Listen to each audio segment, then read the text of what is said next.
This man and his father discovered a hidden gem within its layers. The Victorian fireplace and layers of wallpaper exposed an exquisite painting. They delved into the notion that the landscape was an 18th century invention. It's a fair bet to assume that this is a real house, it's not a fantasy house. And this, I'm sure, is by an English painter, not a Dutch painter. The painting reflected on the shifting trends in British art and architecture. And this formality of gardens is something that comes from Europe, imposing an architectural statement on the landscape. Considering the painting's placement, the appraiser discussed a fashion trend from back in the day. One of the interesting things about the fashion of having your house painted was that they replaced portraits. The painting's value is estimated at $10,000 to $15,000, leaving the guest speechless. Next up is this beauty textbook written by Madam C.J. Walker, the first self-made African-American female millionaire and hairdresser. She started a company where she made a line of African-American hair products. The guest got the book from her friend. A friend of mine, I'm a hairdresser, and he gave me the book. The book is an early hair product, hair care, and hair styling textbook. It contains home remedies for hairstyling and care and is over 100 years old. It contains hairstyles and hair care products for African-American women. It indeed is the very first book published for hairstyling and fashion for African-American women, which is very, very unusual. Such an aged and valuable book at retail is worth $10,000. Are you serious? I am serious. Oh, you're kidding. No, I'm not. $10,000. Yes, ma'am. Oh. Our guest presents a scrap of paper dated June 12, 1919, containing a letter from Jack Holcock to his sister Elsie before his historic flight across the Atlantic. Jack Holcock, born John, was the guest's grandmother's cousin and a pilot who, along with Arthur Whitten Brown, attempted the first non-stop flight across the Atlantic as part of a Daily Mail competition. The flight, in a Vickers Vimy bomber adapted for the journey, crash-landed in Ireland. In a bog in Ireland, but yet survived and went on to, they won the £10,000. The letter, carried in the official mailbag on the historic flight. Yes. And so what you have here is one of the first pieces of paper, the first piece of airmail. Yes. Despite their initial success, Jack Holcock later died in a crash landing in France later that year, adding a tragic element to his story. The appraiser values the letter not for its historical significance, but for its personal connection, estimating its value at... I think I'd be very happy to put a figure of £1,000 to £1,200 on it. Oh. This guest brought a treasured artwork inherited from her father. The piece was acquired in the early to mid-70s for $125. It's an exquisite woodcut titled Rain in the Mountains by American printmaker and painter Gustav Baumann. He trained in Chicago and worked in Indiana. And it wasn't until about 1918 that he made his way down to New Mexico. Baumann worked in Santa Fe, Mexico for over 5 decades. And his imagery have become synonymous with the Southwest. He and the Southwest are so intertwined. He printed 4 editions of the subject over a 30-year period. The 4th edition is from an intended edition of 50. That's why it's numbered 19 of 50. And the RC next to that numbering means the blocks were recut, reshaped by him. The family heirloom valued at $50,000. Oh my God, that is so much more than I thought. I think it was. Oh, that is so much more than I thought. This piece of art is a lithograph titled Island Hay. It was made by Thomas H. Benton. He was known for so many lithographs and paintings showing ordinary people doing common things. The figure mimics the landscape and sky and creates a picture of man in nature. It's just one of Thomas's many works. There is a pen signature of Thomas beneath the art. How much will this beautiful regional art be worth at auction? But something like this at auction today is worth around $2,000 to $3,000. Oh my word. Oh my word. Welcome to a charming journey into history as we explore a 1976 treasure Signed letter from the legendary crooner Frank Sinatra, penned to his friend. It's more than just a letter. It's a timeless piece of history steeped in Sinatra's legendary aura. The value of the letter lies not only in Sinatra's signature, but also in its personal touch. He talks about his tough reputation and that no one else can prove that type of allegation. And then he calls Mike Royko a pimp. That was the blow. I mean, Sinatra's charisma leaps from the page with every word. His signature, bold and confident, further adds to his allure. If it moves, I will give you another $100,000. If it does not, I punch you in the mouth. How about it? The letter echoes an era of glamour and sophistication, each crease whispering tales of its journey through time. It's a window into the private world of an iconic figure, where Sinatra's words resonate with weight, even after decades. The letter's authenticity enhances its mystique, transforming it from a mere collectible into a tangible piece of Sinatra's soul. Holding it reminds us of Sinatra's impact on music and culture. Owner was taken aback upon discovering the letter's true worth. As such, I would estimate it at auction at least $15,000. Yeah, I'm going to faint. I'm going to faint. I really... Are you all right? Current value has increased even further, now reaching $20,000. There were doubts about the authenticity of this watch that originally belonged to this man's late uncle.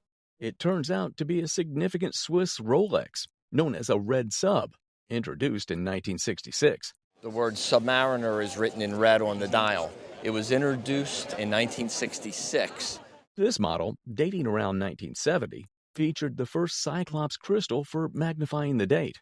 It was the first model that had the triplock crown, which meant that the back gasket was waterproof, the crown was waterproof, and the crystal was waterproof.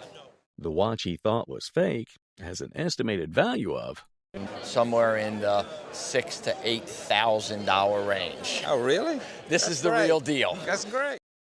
Daughters of American Football Hall of Fame player Henry Jordan brought his championship rings to the show. Henry played defense for the Green Bay Packers, and the team won various championships, including Super Bowls I and II.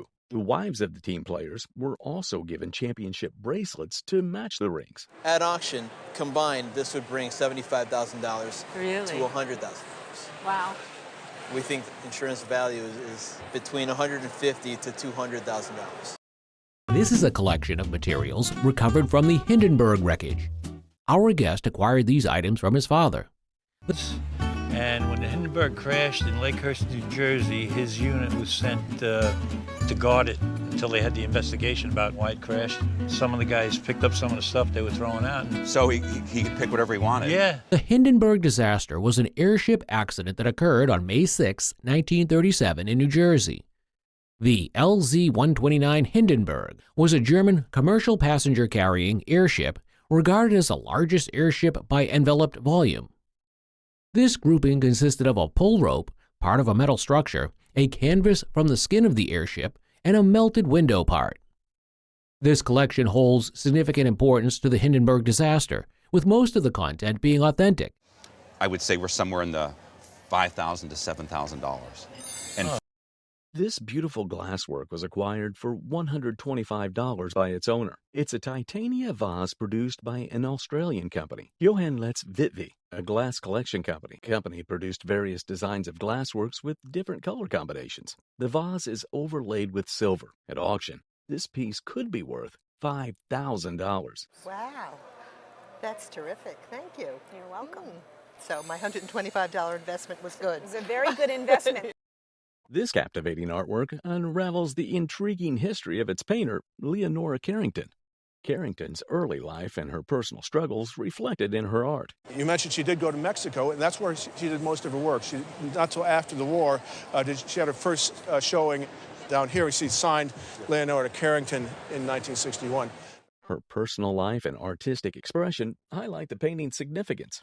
Now, she painted in a variety of different mediums. This is a piece on canvas, and so it looks like it's primarily oil. Recently, her value has come up a bit because she has passed away. The guest inherited the painting from his parents, who had an extensive collection of art. And finally, when they downsized, they knew that it was the one piece of all their artwork that I really adored, and so they gave it to me. And that was about 40 years ago. His parents bought it for around $7,000 to $10,000. Would it double in price? Right now, I would expect an auction estimate of $200,000 to $300,000 these days. They bought well. Amazing. Expert reveals a fascinating find, an 1875 pictorial St. Louis atlas. This stunning atlas provides a unique glimpse into the past, showcasing detailed illustrations and maps of the city of St. Louis. Perspective map, or a bird's eye map in atlas form of the entire city of St. Louis. Perspective maps have always been made from the 16th century on. This atlas, with its rarity, historical significance, unique features, and craftsmanship, was created by Rich Compton in 1875. As we flip through the pages, we are transported back to a time when St. Louis was undergoing rapid growth and development. Produced over a century ago, this atlas was a masterpiece of its time, providing valuable insights into the urban landscape and architecture of that era. Its significance extends beyond mere geography, offering a glimpse into the lives of those who called St. Louis home. From iconic landmarks to everyday scenes, the atlas captures the essence of life in St. Louis in 1875. Valuing this remarkable piece deepens our appreciation of history. This particular volume, even with the conditions as I've stated, would have an auction value of $7,000 to $9,000. Wow. Our guest introduces Paddington Bear, a beloved character.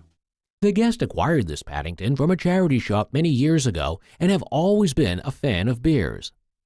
Our guest describes Paddington's stare, reminiscent of a disapproving look from the Paddington books, adding humor and personality to the bear's character. The Paddington Bear in question is identified as one of the first licensed Paddington products designed by Shirley Clarkson for her company, Gabriel Designs, in the early 1970s. Despite being mass-produced and popular at the time, this vintage Paddington Bear could fetch between probably somewhere between sort of 50 and 70 pounds in this condition. Right. Fascinating story unfolds about these pottery pieces made by a ceramic artist in Mississippi, George Orr. The guest has a family connection to the Orr studio. My grandfather worked in the Orr studio. My grandmother was friends with George Orr's son, Geo. This rare jug, a wedding present for the guest grandparents, stands out, complete with other items. And this is a photograph of George Orr's pottery. He called it his pot-or-y. Now, these are George Orr Bordello tokens. Yes. These seemingly ordinary pieces hold historical significance in George Orr's work. The appraiser estimated the value of this little jug at $2,500 to $3,500. Additionally, this still perfectly conditioned blue vase is valued between $15,000 and $20,000. And finally, this piece is valued between $15,000 and $20,000 despite the damage. Wow, really? Yeah. That surprises me. Established by William L. Gilbert in 1828, the Gilbert Clock Company was a major U.S. clock manufacturer in the 19th and 20th centuries. The optic eye clock is a novelty clock featuring a unique optic eye mechanism. Originally crafted for optician shops, these clocks served as advertising tools. Likely made of brass or steel, the clock's internal gears and structure ensure durability and reliability. This mechanism typically involves a small hole or lens through which light passes onto a sensor. Ambient light changes trigger the sensor to activate the clock or create effects. 1910. These clocks were actually made for opticians. The presence of the paper label from the Gilbert Clock Company on the back aids in authenticating its originality. Today, Gilbert optic eye clocks are sought after by collectors for their historical significance and unique design. This historical optic eye clock, valued by the appraiser, in a retail store, you would expect to pay about $4,500 to $5,000 for this clock. Okay. What you see here is Marklin's toy boat. It was produced by Marklin, a German toy manufacturing company. The company first started out by making dollhouses and doll furniture in the early 80s. Later in the 90s, they started making trains and boats. This boat has an inscription that reads GM, Gabriel Marklin. This fascinating toy has a clockwork operating as the propeller attached to it. It is outfitted with a chain, and it's a replica of a live boat called the Puritan, a famous boat that traveled from Boston to New York City around 1889 to 1988. This historic toy is worth $20,000 at auction. So don't put it in the water anymore. I promise I won't. And it hasn't been in the water for over 50 years. These spoons once belonged to John Rutledge, a significant figure in American history. Rutledge served as a governor of South Carolina during the Revolutionary War, the signer of the Constitution. Yes, they've always been in the family. They were just recently given to me by a distant cousin. The spoons, interestingly enough, are English. The spoons are English, made by the renowned Bateman family of silversmiths. Hester Bateman, the matriarch, was a prominent 18th century silversmith in England. English silver often bears marks indicating its years of production, and these spoons date back to 1774. Despite their English origin, they bear the crest of John Rutledge. Remarkably, these spoons have been passed down through generations for over 250 years. Their condition is exceptional, showing minimal signs of wear. In today's market, a pair like this.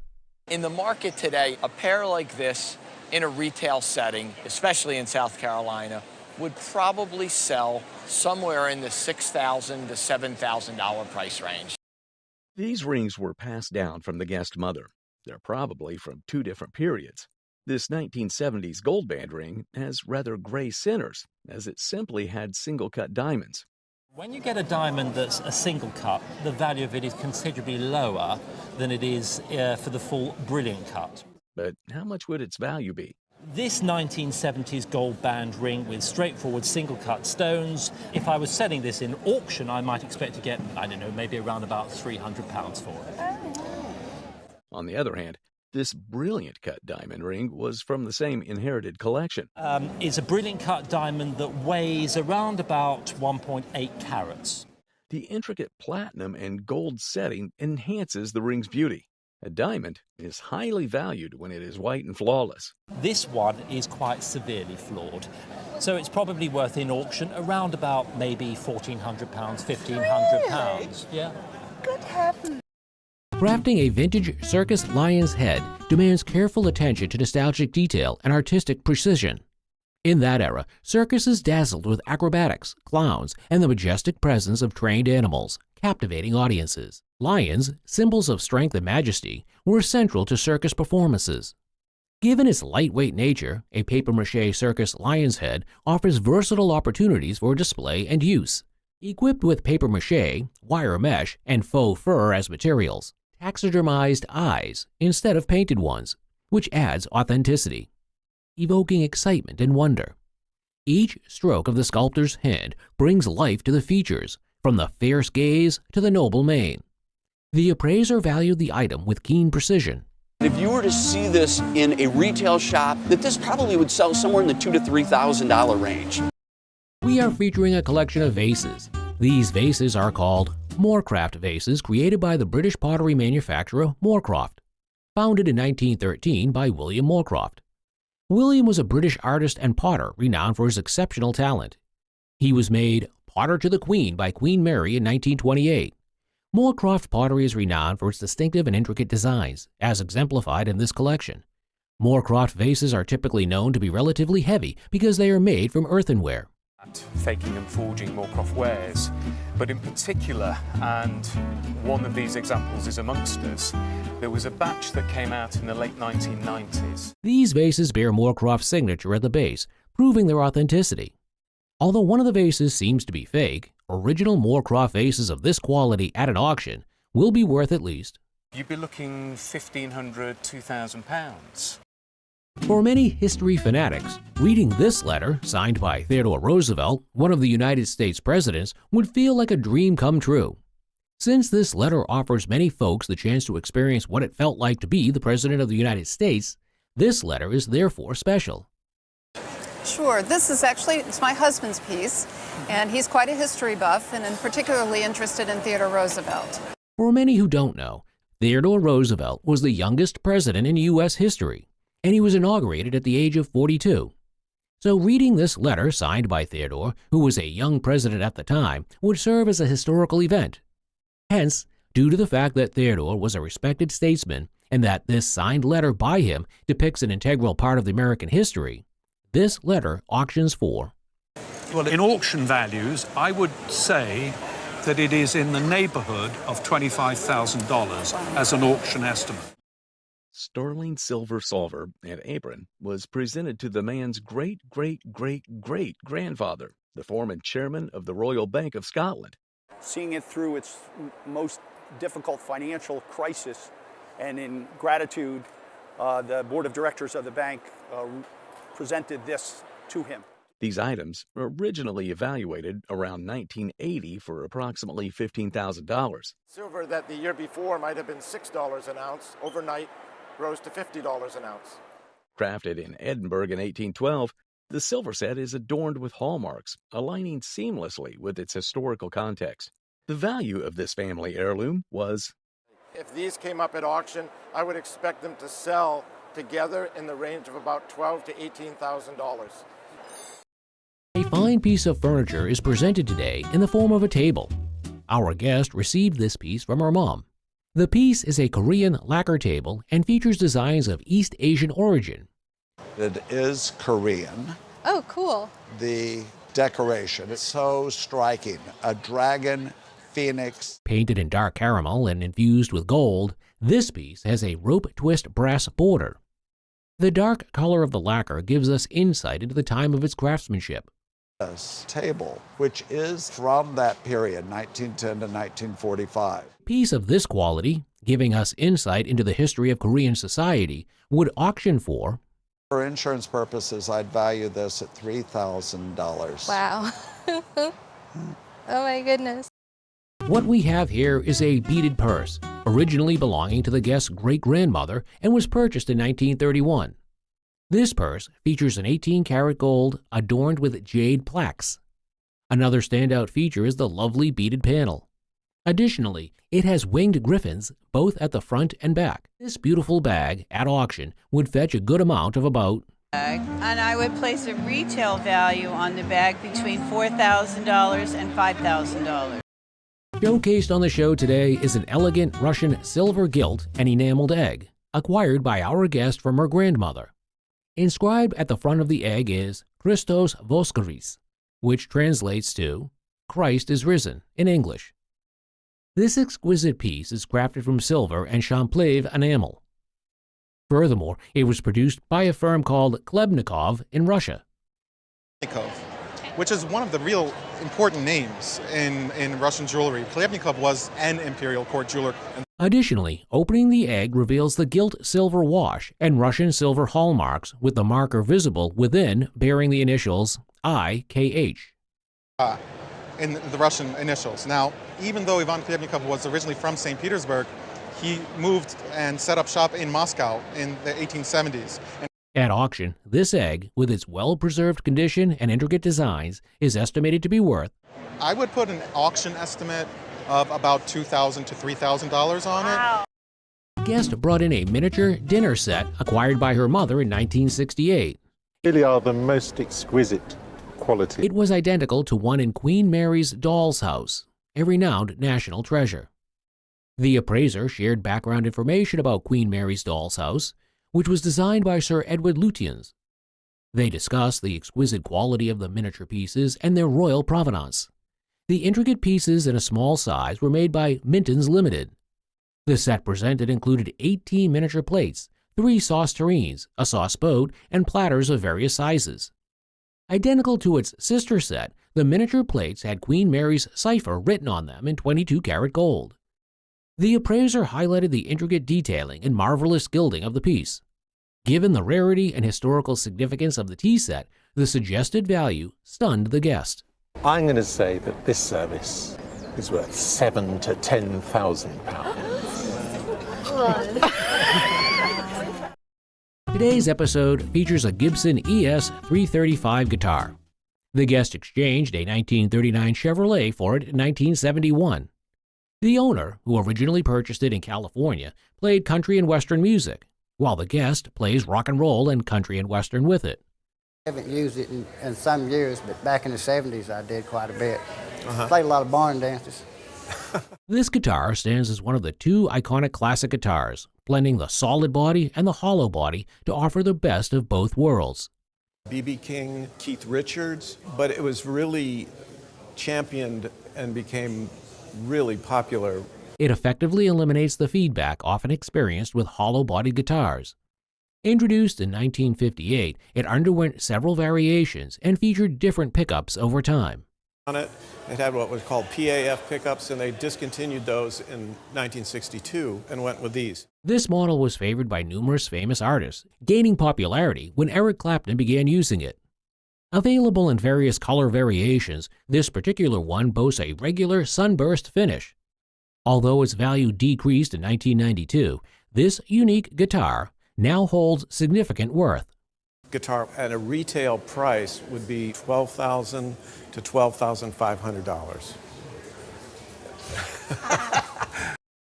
Presented on the show is a cast iron bust. It belonged to the guest's great uncle. This piece of folk art was likely made in a foundry around 1900. It depicts a dignified American black man. Okay. There's no marks on it where it was put on an anvil and did any handwork with it with a hammer or anything like that. Interestingly, it was made as a whimsical piece by a worker during their off hours, known as end-of-day pieces. Well, end of day was used in a lot of manufacturing places, glass, porcelain, foundries. The bust shows traces of paint, particularly black for the hair, red for the lips, and some remnants around the eyes. While some might view this piece as a racially stereotypical depiction, it is a dignified representation with a price value of, conservatively out there in the market, it probably would be in the $1,000 to $1,500 range. Okay. A mesmerizing Chinese painting catches the eye with its vibrant colors and intricate details. It is a piece by Baishi, a renowned 20th century Chinese artist. This painting is a rare treasure that is seldom seen in the market. It came to the family through a friend of the guest who obtained it from his father. This incredible painting was a gift to the guest's mother years ago, during the friend's stay in their home. Years ago, when a friend of mine wanted to stay a couple of days at our house, he got the painting himself from it. The significance of this piece is immense, considering Baishi's stature in Chinese art history. In today's market, its estimated value is, I put an auction estimate of $10,000 to $15,000. $10,000 to $15,000 on that. A charming glass sculpture in the form of a chick, the Vistosi Pulcino, arrived for appraisal. Presented to the guest as a gift from Italy in the mid-1960s, while initially attributed to Vistosi, the company that produced it. His name is Pulcino. And Pulcino means young chicken or chick. And if you look at him, he really does look like a cute little 1960s chicken. However, the true creator was Alessandro Pianon, a young designer who joined Vistosi in 1956. Pianon designed the Pulcino around 1963. Crafted from glass, the chick's body featured a textured surface reminiscent of feathers. Signed, and that actually is to be expected. They shouldn't be signed. I'm sure there are ones out there, but as a rule, they're not. This effect was achieved using the marine glass technique, where tiny glass fragments are incorporated into molten glass during the rolling process. A line of designs, the designs of birds, and there were other ones, but I think this one is particularly charming because he almost has his own little feathers. Spindly legs, like copper, provided both support and a fantastic touch to the design.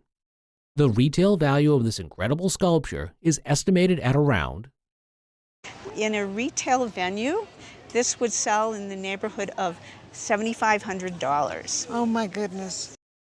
This unassuming miniature chest holds a story waiting to be unraveled. Discovered by a couple on a cross-country trip at an antique show, it piqued their interest as a potential addition to their doll collection. Dating back to the Federal period around 1815, its design points to a mid-Atlantic origin, possibly the Philadelphia area. Miniature. If this were a full-sized tiger maple serpentine front chest, it wouldn't be worth as much. The gracefully arched apron with its central spur and the serpentine front are hallmarks of this region's cabinet-making style. Mid-Atlantic states cabinet making, which is a thrifty way to be able to lock the drawers, is what's known as the Quaker lock or the... Its Quaker lock is a cost-saving measure without a complex mechanism. On a mechanical lock in order to secure the top two drawers. The chest boasts its original cast brass hardware and drawer banding, adding another layer of value. The appraiser estimates a potential auction value of... If I were to bring this to auction today, I would put $6,000 to $9,000 on it. Oh. A delicate piece of art glass was showcased on the show. It was gifted to the guest and the husband by someone. We don't know anything about it except the person that gave it to us said that it was very special and she had no one in her family. This item is Durand art glass, produced by the company called Vineland Flint Glassworks, founded by Victor Durand. Son, Victor Durand Jr., established an art glass line, and that art glass line was called Durand Art Glass. Furthermore, this piece of glass art dates back to circa 1924 to 1931. Depicted on the item is a leaf and vine design. Upon inspecting the bottoms of the glass, we can see a Durand signature. An elegant piece of history featuring such beautiful designs in such pristine condition would undoubtedly fetch an auction value of... The pair would have sold for $2,500. Oh, great, great. It's a beautiful piece. An 18th century American oil painting was brought to the show by the guest. The painting depicted her fifth great-grand-uncle, Aaron Delano, who was believed to be the youngest sea captain in New England. And that instrument is an octant, which means that it would do an eighth of a circle, but they were used for navigational purposes. It not only serves as a family heirloom, but also carries a touch of mystery. When I was taking the picture down to bring it here, my husband was helping me. He was on the ladder, and all of a sudden the ladder slipped and went, oh, first thing he said was, oh, Aaron. The painting highlighted its extraordinary appeal to collectors of Americana and folk art. I think there's actually some film on the glass. Oh, okay. But most importantly, there's no loss in his face or in the instruments and the detail of the painting that I think really makes it valuable. This portrait valued at $8,000 to $10,000. Hey, that's good. It's exciting. We have on the show today an embellished antique rug, presented by a guest who received it as a gift from a neighbor about 40 years ago. Interestingly, it turned out that the guest's neighbor was a hashish smuggler. Price, it was, I don't know, $50, $60, something like that. Rugs like this were purchased from nomads in Afghanistan and were often used at the time by smugglers to camouflage their illicit goods. The item is a tribal rug originating in the Balaluchi tribe near Afghanistan and Persia. Dating back to the early 1930s, this piece has stood the test of time with little wear. The rich provenance of this rug truly sets it apart, and at auction, it would fetch a significant price of... Say it would retail for around $800. This guest brought her mom's old bracelet. I believe it was in the 40s, and she told me she paid $35 for it. The bracelet is a product of William Spratling, a Mexican silversmith who was popularly known as the father of contemporary Mexican silver. He spent over 30 years creating beautiful pieces of art. The bracelet has the Mexican design and motifs. And this is an early design. It has marks that date it from 1940 to 1948. The spiral and sphere on it are typical Mexican motifs. The bracelet is also called the River of Life and is replicated in its wavy shape. For a piece bought for $35 at auction, it's now worth $2,000. At an auction, I would give it an estimate of $1,000 to $2,000. Oh, that's fabulous. Thank you, Sarah. You're welcome. We are presented with memorabilia of British royal origin. Our guest's husband received these artifacts from his neighbors. Friendly with two elderly ladies who in fact had been brought up at Sandringham when Edward VII lived there. Their father was private secretary. His collection of royal artifacts from the 19th century focuses on King Edward VII and Princess Victoria. The items of the memorabilia include several pictures of the royal family, a programmed ball with its original pencil held with a silk tassel, plates from an Imperial Russian service, a leather cigar box, amongst many others. The most rare and unique item of this collection is a stick pin. Its case is made of red leather with the twin imperial eagle of the Romans. The stick pin was crafted by a renowned goldsmith, Carl Fabergé. The Fabergé stick pin is made in 2 gold colors and a bit of sapphire. This memorabilia of the British royal family is unique and holds great significance in the history of the United Kingdom. At an auction, will fetch about So £12,000 for the entire collection, £10,000 for a Fabergé stick pin with an imperial provenance. This guest brought to the show a mid-century modern dining room table, originally commissioned for a home built in 1953. The guest purchased the dining room table and a coffee table for $1,500. The piece was crafted by renowned designer William Haynes, also known as Billy Haynes. The demand for Billy Haynes furniture has risen, especially since the 90s, when his pieces gained attention in Hollywood. Custom pieces made for Frank Sinatra, Joan Crawford. It's really, really hot, and it's getting hotter. The production and design of this dining room table is simple yet alluring. His pieces generally had that Hollywood glamour, and he was known for that Regency style from the 1940s. The value of the table is estimated at $15,000 to $17,000, a remarkable return on the initial $1,500 payment the guest made 8 years ago.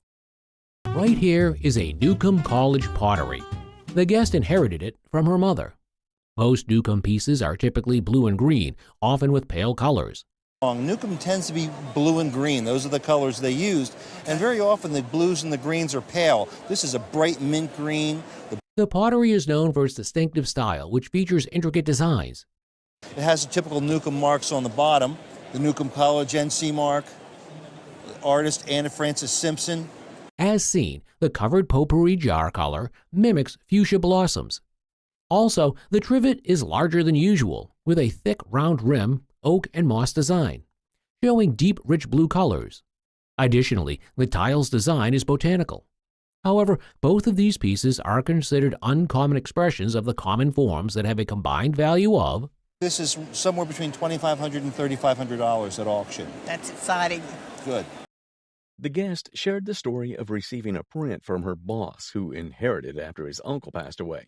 And it hung over our copy machine at work, and I admired it every day. The print is titled County Politics by Thomas Hart Benton. He was a prolific printmaker. He made several hundred lithographs. The appraiser confirmed that it was indeed a lithograph. The lithograph itself is based on a painting from the 1950s that Benton made. The lithograph was noted to be one of Benton's last prints from 1973 before his death in 1975. Benton was very much into the common man and the struggle of the worker in America. The appraiser unveils both good and bad news to the guest. At auction, this would bring between $5,000 and $8,000. Oh, my. Well, the bad news is, I think your boss might want it back. I hope he doesn't. You could be right. The showcased item today is a prize binding from Nottingham High School, brought on the show by a guest. This binding was awarded to D.H. Lawrence, who was a novelist, short story writer, poet, playwright, literary critic, essayist, and painter. Who founded the school. If you think about the novel Lady Chatterley's Lover, which is one of Lawrence's most notorious books, the gamekeeper, who Lady Chatterley enjoyed several romps with, shall we say. Upon opening the binding, one discovers the school label and a photograph of Lawrence at 13 years old when he won the prize. Furthermore, some visible wear on the item is noticeable. This unique item narrates the tale of academic excellence and craftsmanship of the 1800s. At auction, this piece would be worth around... I can easily see a collector paying high hundreds, maybe £1,000, something like that for it, as a one-off to have in their collection. This man's father acquired this unusual tortoise after winning it in a card game during World War II. Turns out to be a valuable Japanese artifact known as a minnow game, a mythical tortoise. Occupies a position that more or less unites the relationships between heaven and earth. This piece was created by one of the greatest Taisho period metal artists, an Oshomin. Crafted with intricate detail, the tortoise is made of solid silver, weighing over 100 ounces. There's these barnacles that are attached, but I am almost certain that they're solid gold. The artifact has a majestic design that would easily attract people. That there's incredibly fine workmanship here. The value of this artifact is between $20,000 to $30,000. Ooh, that's quite a bit more than I thought it would be. What we have here is an exquisite piece of jewelry. This piece belonged to the guest's parents. It was made by the American luxury and design house Tiffany Co. This Tiffany Co. brooch is a late deco piece, likely from around 1937. A lot. It was made in New York, probably around 1937. Fascinatingly, this piece resembles a button. I was going for it. Circle pins are very in at the moment. It features 2 rows of emeralds on either side of baguette diamonds. The brooch is highly valued due to its original clasp and fittings. Considering this brooch's remarkable design and the reputation of Tiffany & Company, it's highly valued at retail value, I think you're talking $65,000. Not bad to find in a button. Presented on the show today by this guest, a box with the inscription Buffalo Bill at the top side, which he acquired at an auction 21 years ago.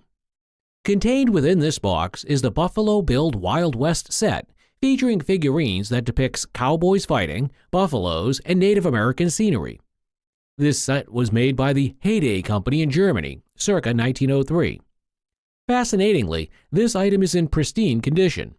3 daughters only had daughters, and she had told me that this box had been lugged from house to house to house and had never been played with. Considering its exceptional preservation and historical significance, it is estimated to be worth at auction could bring in the neighborhood of $15,000 to $20,000. Are you someone who enjoys collecting hats? This story is sure to captivate you.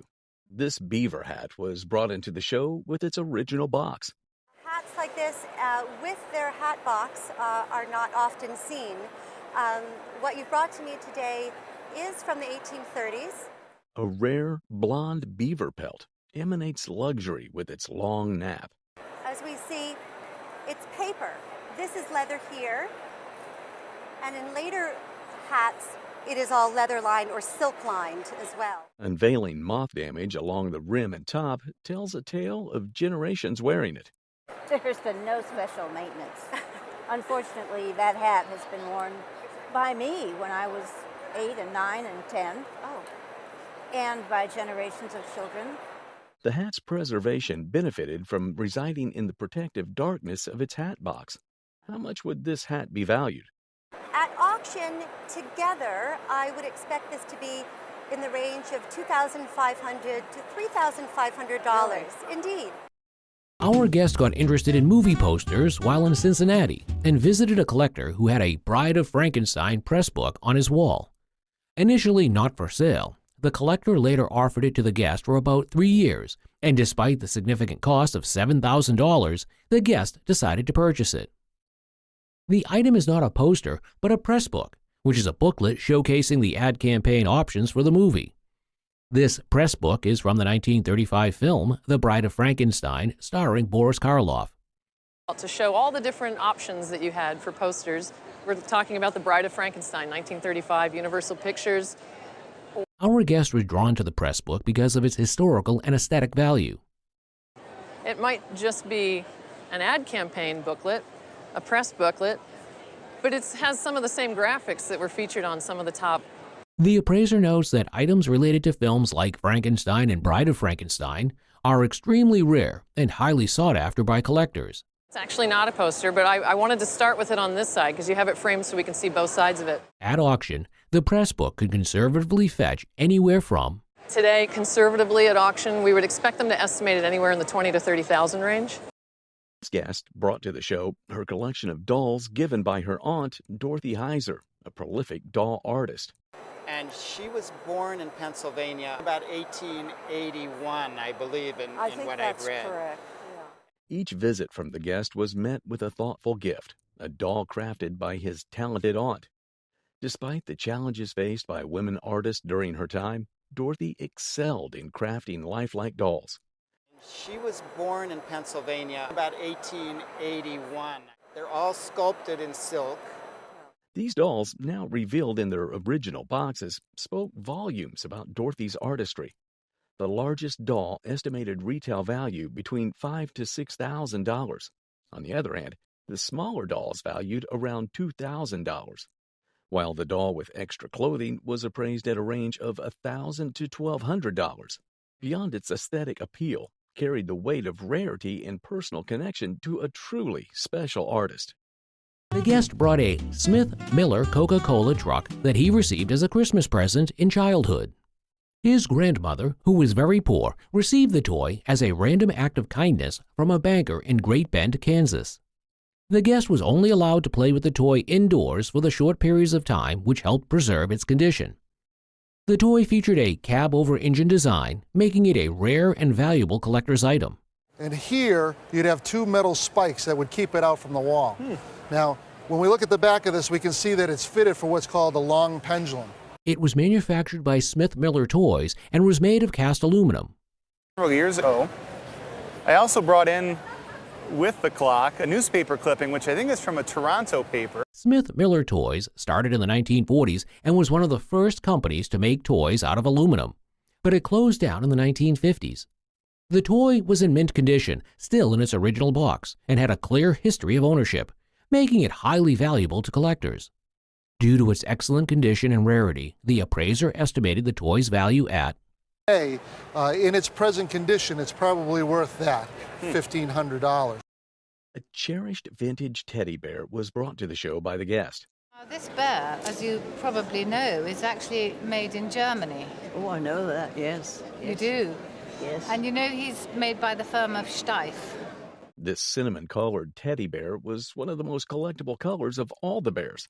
Well, it's very rare for me to meet the owner of a 1909 bear. I feel very privileged. This seemingly ordinary bear potentially valued at around 4,000 pounds. Yes. May I hold yes, him? do. Yeah. He shakes his head, but he won't growl anymore. This is a collection of mechanical pencils. Our guest's grandfather collected these pencils and they were passed on to her. Had a potato factory, and the people would come to visit him, and he would ask them for a mechanical pencil, and that's how the collection started. This collection dates back to the 1920s. Mechanical pencils are also known as propelling pencils, and they are fantastic tools for writing, drawing, and sketching, offering consistent lines without the need for sharpening. This collection consists of over 100 mechanical pencils. Came into vogue in the early 1900s. The pen market has always been way, way, way ahead of the pencil market. Each with its unique features and design. Some examples are the Coke and Pepsi designed pencils. This collection of mechanical pencils is of great quality and in excellent shape. At an auction, they would cost about You're looking at somewhere around $2,000 to $2,500. I don't think my dad realized what he gave me. Perhaps the reason we don't have a lot of glass collectors is because of how fragile glass is. But today's guest doesn't seem to fit into that category because we can see featured here is a pair of mounted urns. Beautiful bronze stands. There's marks on the bottom. I'm going to lift this up. It might be a little bit heavy. Originally looking like it was made from porcelain, this pair is made from high-quality glass, and this has definitely contributed to its longevity and has shown how the pair has stood properly through the test of time. To further solidify their longevity, it is seen that these vases or urns were created in the late 19th century and are still of superior quality till now. We can see the date January 1872, which I totally agree with that date, this late 19th century roughly. It's no wonder that for a pair of quality glass pieces as these, they auction at Put a retail value of $5,000. I'm delighted with that. On the show today, we're featuring a collection of items from a war veteran. These items belong to our guest's great-uncle, who served in the Gallipoli campaign for the United Kingdom during the First World War. He had really quite a remarkable and very lucky war. Just tell me, he was very young when he joined up, wasn't he? How old was he? I think he was about 16 and a half. So only just old enough to join. He became one of the prisoners of war of the Germans when the Ottoman Empire emerged victorious. This archive contains a handwritten letter to his father during the war. Joined up, but I suppose there was a lot of peer pressure. They were all volunteering to go. A watch given to him upon his return from Germany. What an archive you've got here. It really is very complete, and we've got the original telegram to his family that says he was missing, believed captured. They must have... The original telegram to his family informing them of his capture. his identity tag, and his prisoner of war tag, and a couple of photographs from his time in service. This family archive of an honorable man who served his country during the First World War is estimated to be valued at... You're looking at £700 to £800 for this. Goodness. This is an oil painting made on canvas. Our guest inherited it from her grandmother, who was born in Indian Territory in Oklahoma, and she grew up in Oklahoma. She had 8 brothers and sisters. This piece of art was created by Joseph Amadeus Fleck. Fleck was an American painter and muralist renowned for his significant contributions to printmaking and expressionist art. This painting is titled The Old Santa Fe Road and depicts the historical route in the American Southwest, the Santa Fe Trail. Although the painting bears the artist's signature, it shows significant signs of wear. We can see that there are paint losses here and here, and in fact in the middle. Here and across the sky, in fact, and some... Being a significant painting by a renowned artist focusing on a significant aspect of American history, it would have an estimated value of... It's worth a little bit more. In spite of the condition problems at auction, I would expect it to make somewhere in the $6,000 to $10,000 range. This pendant watch brought in holds a fascinating story, originally belonging to the guest husband's grandmother. This piece of jewelry originally appraised in 1968. And what was the amount? It was $1,250. The piece features oriental pearls, signifying they are natural and not cultured. Inside you have guilloche enamel, which means they do engraving on the metal, and then they put a translucent enamel on top of that. The engraving comes through and you get the color. This piece of jewelry was crafted for Tiffany by the Patek Philippe company. And when you flip it over, it's upside down because you'd be wearing it and looking at it. The piece still preserved its integrity. What I love about the jeweler who did it, he didn't remove the rings that were on the end. He left them intact, and he just ran a rivet through it. How much would the value of this majestic pendant watch be? So today at auction,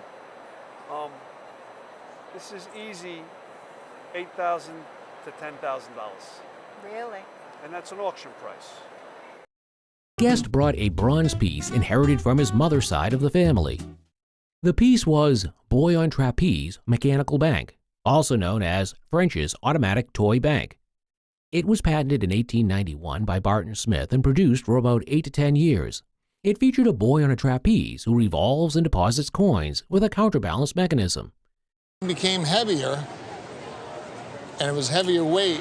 It counterbalanced, so he spun around a couple of times. The bronze model was rare and fragile, with few surviving examples. It was cast with beautiful filigree and heads made of cast iron. The condition of the paint was crucial to its value, and this piece was in excellent condition. The appraiser considered it the best condition he has ever seen, making it a highly valuable and rare piece. The appraiser estimated at market value would be $10,000 to $12,000. Really? Yeah. Only a few people can recount their experiences during World War II, and today's guest's father was one of those people. A prisoner during World War II. The Red Cross had come and distributed these wartime logs. Serving in World War II as a prisoner of war, our guest's father was able to put his horrendous experiences working as a cleaner into writing. This shelter in the latrines, and that's where he would keep it. Incidentally, he had a nickname of Stinky. Stinky, okay. To many history fanatics, this war log provides an in-depth experience into what prisoners faced and how it came on to shape their lives after World War II. This war log represents 18 months of war history, and inside we have poems and drawings made not just by our guest's father, but by other prisoners who also recounted their experiences in the form of written reports. Featured is a mugshot of the guest's father, and this was the norm at the time since prisoners of war were really treated as prisoners. Even though the war log represents a piece of history most people would rather forget, it still holds a precious memory in the minds of folks who were involved and redefines patriotism at its peak. Hence, this war log auctions at auction, this is somewhere in the $1,500 to $2,000 range as a memento of the service that he provided to the country. Do you have a family heirloom as old as 100 years old in your family? This has been in the owner's family for over 100 years. It's a Japanese piece from the Meiji era. Everything about it is perfect. Even the sandals that he's wearing are perfectly detailed. It has the samurai sword, the Japanese robe design, and the Japanese tiger with a popped eye. And this is what we call decorated in enamels over a biscuit. This is not glazed, it's unglazed. This beautiful and iconic piece is worth $2,000 to $3,000 at auction. Today's guest was handed this piece of artistic history in the form of this stained glass panel. Created by a great artistic enterprise at the time, which was called Tiffany Studios, glass panels exude the aura of elegance, quality, and longevity. And he asked if he could take some of the glass. Then 1968, he asked us if we wanted this glass. But he said, with the condition that we do not destroy it, and he gave us the history. Then about 3 years ago, I was going through fields. Despite being made from glass, these panels have stood against the test of time and maintained their magnificence. These panels also represent a piece of Chicago, as the manufacturers were based there. That was produced by the Tiffany Studios. Seeing that the glass was perfectly manufactured to represent and communicate Chicago history, we already know that Tiffany, the manufacturers, were experts at the craft of glassmaking. These glass panels were likely created around circa 1907, and since they've maintained their elegance through thick and thin, and are still radiating in magnificence, these panels fetch a hefty price of I would estimate the total value of this collection at $35,000 to $45,000. Thank you. Guest bought this jewelry and many others in a box for just $26, and they're items belonging to Clara Bow, a famous American actress from the silent film era. One of the items is a Cartier Harmington's purse watch, designed in Art Deco styles in enamel. The watch has Clara's name, an original Cartier registration number on the back. Part of the item is an anklet gift to Clara by her lover, Warren Burke. Clara's and her lover's initials were inscribed on the anklet. Text written to Clara on her 22nd birthday was attached to the watch. Daniel Freeman to Clara Bow on her 22nd birthday, 29th of July, 1928. All these and other items missing are worth $3,000 to $4,000. The whole series. Wow. Whoa. I think it's really wonderful. On today's show, we are presented with a Plains Indian cording flute, inherited by this guest from his grandfather. He passed away before I was able to find out where he received it. So it's been in the family quite a while. Yes, my mother remembers it when she was a child, seeing it in the house. Native American warriors would play this flute while standing outside to court the woman they had a romantic interest in. The figure of a loon is depicted on the flute's block. A loon as the flute block, which is very evocative of the sound of the flute, and you can kind of romanticize what it would have sounded like out in the plains. Furthermore, the ties around the flute are made from buffalo hide. There are traces of red ochre on both the buffalo hide and the loon. Dating back to the mid-19th century, this handcrafted flute is truly a marvel to behold. Remarkably, this flute is in great condition, and it tells the tale of the craftsmanship and culture of Native Americans, placing its value at auction to be around. So I think I'd put an estimate of about $6,000 to $8,000 on it. Wow. Guest brought a painting that was purchased by her mother at an auction in South Dartmouth, Massachusetts, in the early 1950s. The artist was Charles H. Gifford, a shoemaker turned painter from Fairhaven, Massachusetts. Gifford was inspired by the work of Albert Bierstadt and was part of the Luminist school of painting. The painting was a beautiful example of luminous art, with a dramatic yet serene and atmospheric quality. It was in good condition, aside from a small puncture and needing professional cleaning. We were affiliated with the New Bedford area, and he had the opportunity to see this. With restoration and cleaning, unlocking its full potential, it could be sold for. Wouldn't surprise me at all to see it make more like $4,000 to $6,000. This woman has amazing taste in furniture. She jokingly requested her aunt for the chair prior to her aunt's passing. This chair turns out to be a George Nelson pretzel chair. I can tell. The Herman Miller Company made this chair. Really? George Nelson started working for them in 1945 and worked for them until about 1972. George Nelson was a lead designer for the Herman Miller Furniture Company. In the 1930s, he kind of bummed around Europe writing articles on design, and he met Mies van der Rohe and some of the really big 20th century designers, and they turned him on to modern design. This chair is a rare 20th century design from 1958. Nelson himself probably did not design this chair. He had a fairly large staff that worked for him. The chair's excellent condition added to its rarity. But you've taken great care of this one. You and your aunt have taken great care of this one. Well, thank you. The value of this old chair ranged from $4,000 to $6,000. I just feel justified. People have always said, oh, that's a great chair. And now I can say, yeah, it really is a great chair. It really is a great chair. Thank you. It really is. Thank you very much. So much. Guest brings a violin and bow to the antiques treasure hunt. He inherited them from his father, who traded a house for this violin owned by a Polish girl. That time was all through the Depression. There was no such thing as a good violin. The instrument is believed to be a Jacobus Steiner. Jacobus Steiner was a renowned violin maker of the 17th century, influencing many. This violin is likely a later copy made in the late 18th century. Details suggest it was crafted in a town called Markham. Oval-shaped sound holes. The eyes of the sound holes actually are the F-hole. The accompanying bow, made by the Frechner Company in Germany, dates back to 1920. Appraiser values the violin as... I feel that the value of the instrument, we might see about $500 on today's market. Combined value of both items ranges from $2,000 to $2,300, but their updated worth now stands between $2,600 and $3,300. On the show are a number of interesting items brought by this guest, which have been in his family for generations. We have on the show a vintage photograph and a letter dated July 9, 1880, depicting where the guest's ancestor was applying for an Indian agent position in Albuquerque, New Mexico. Another item presented is a late classic Navajo chief's blanket featuring elaborate designs, including diamond-shaped patterns. The blanket was made from hand-spun goat wool, while on the red-colored diamond-shaped designs, there's the bayeta wool. Furthermore, some parts of the blanket are dyed in indigo. Wonderful natural indigo dye. The way these blankets were worn, and if you'll help me take this down. This blanket was worn by a tribal chief for ceremonial dances.